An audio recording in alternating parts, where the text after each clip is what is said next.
What's up, y'all? Welcome to the DeMarkco effect, where you get the full effect of me. Leave a like on the video. It's free. It doesn't cost anything. Breaking news. So, 14 aldermen, they voted against, where they're going to vote against Brandon Johnson trying to hype up the taxes for property taxes. And it's because Chicago is not going to hit its budget this year. They're not going to hit their budget. And, I mean, I don't understand why that would be something that they would have to pay for when they did all of that stuff with the migrants and everything like that. And also, y'all don't understand. Y'all have a third grade teacher being a mayor. Third grade teacher. But let's get to the video. Mayor Johnson, they say voters don't. Chicago City Council members send a warning to Mayor Johnson. They say voters don't like the direction that budget negotiations are headed. WGN political reporter Taman Bradley explains as the clock ticks towards an important deadline. Ray and Micah, the holiday week kicked off at City Hall with punches thrown in the ongoing fight over the budget. Today, 14 members of City Council blasted Mayor Johnson's handling of budget talks. In this memo, subject line, spirit of collaboration, the Alders share the findings. In the spirit of collaboration in our ongoing budget discussions, we have commissioned the attached poll to get a better understanding of where Chicagoans stand on various proposals. We believe that these results must be our budget priorities and help us avoid areas of concern. On the behalf of Chicago residents, we offered the following findings that should be considered in our budget making process. For example, 78% of Chicagoans are more likely to vote against their alderman if he or she voted for $150 million property tax increase without prioritizing efficiencies to right size the budget first. Additionally, we must be mindful of how Chicagoans view the current budget making process. 16% of participants believe you are taking a collaborative approach, while 2/3, 66%, crazy, perceive you as being irresponsible. So all he's trying to do is make up for the dumb decisions that he's been making. And okay, and how does this fall into money? He wants you, as the person that lives in Chicago that already pays property taxes, he wants to increase them.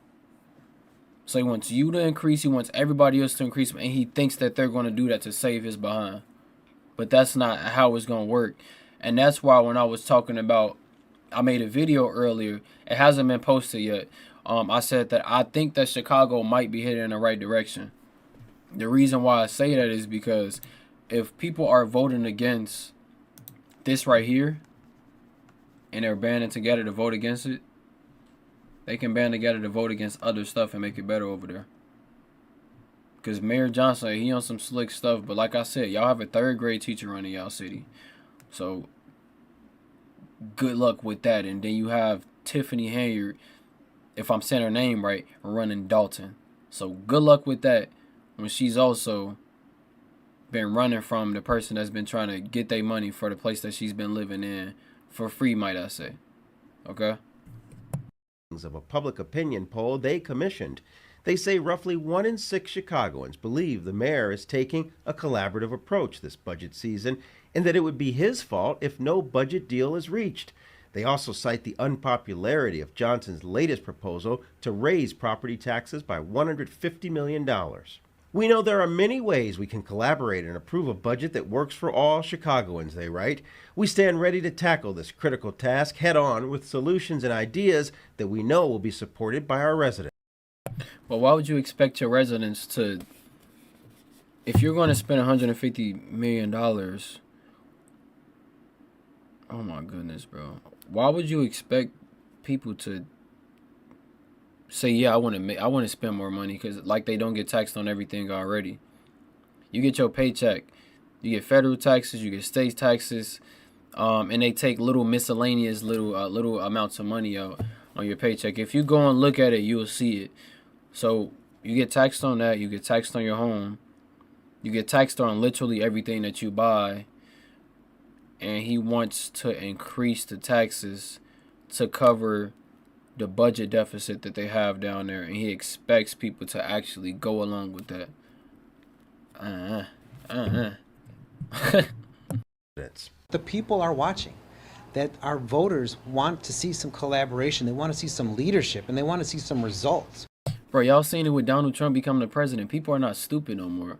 You can't just throw Beyonce and Fat Lizzo and Cardi B and Megan Thee Stallion and whoever they throw. You can't just throw people in their face and just expect for them to just settle for it no more. They don't, because people vote with their pockets. They don't vote with their feelings. When it's time to make a decision, people care more about what's going to make them more money. Believe it or not.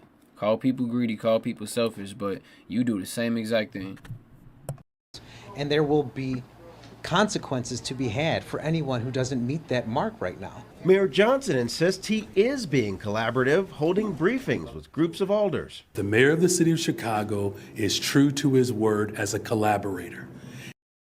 How is he true to his word when he got in office and he said he wasn't going to raise taxes or anything like that, but he's already trying to do it right now? How is he being true? I don't even understand this. And we are collaborating. Write this, okay? He is the collaborator in chief. Alderman Raymond Lopez says that's not true. The administration has only reached out once. So you've not been invited to any briefings since the mayor proposed his budget? One briefing, and that was after we shot down the property tax. Also from the poll, concern among Chicagoans that the city is spending too little on mental health services, homelessness, education, and health care. Education is one that I agree with. It's one that I agree with because they still have, I think they abolished the No Child Left Behind thing. When was it? I think they abolished it, but they still have something damn near close to the No Left Behind where they just like to pass the students and everything like that. So yeah, education is getting worse out there. It's getting very bad out there. As the mayor and council do battle, outside experts urge a balanced approach, a mix of cuts and new revenue to close a nearly $1 billion budget deficit. We can't cut our way out of it. We also can't tax our way out of it either. Budget deficit. A mix of cuts and new revenue to close a nearly $1 billion. He said $1 billion deficit? Wow, that's crazy. Budget deficit. We can't cut our way out of it. We also can't tax our way out of it either. And on both sides of the equation, we're in a tough place because since the work wasn't done over the course of the past year, we have really limited options. The 14 alders, who call themselves the Group of 14, are working on a list of cuts. They say they will release their list tomorrow. Yeah, they kind of in shambles right now. So what they're gonna do is they're gonna try to raise property taxes. They're gonna try to pass some type of motion to where they can get millions of dollars back because they're behind $1 billion.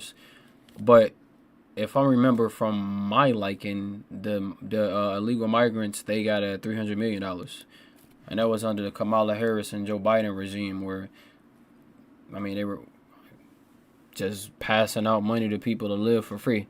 So they're taking care of everybody but the people in Chicago, which is showing, because if you can show that you can give money to people that don't belong here, you should be able to give it to the people that stay there. But yeah, I appreciate the love. I appreciate the hate. A like is free. It doesn't cost anything. Y'all need to get Brandon Johnson out of there. Y'all do.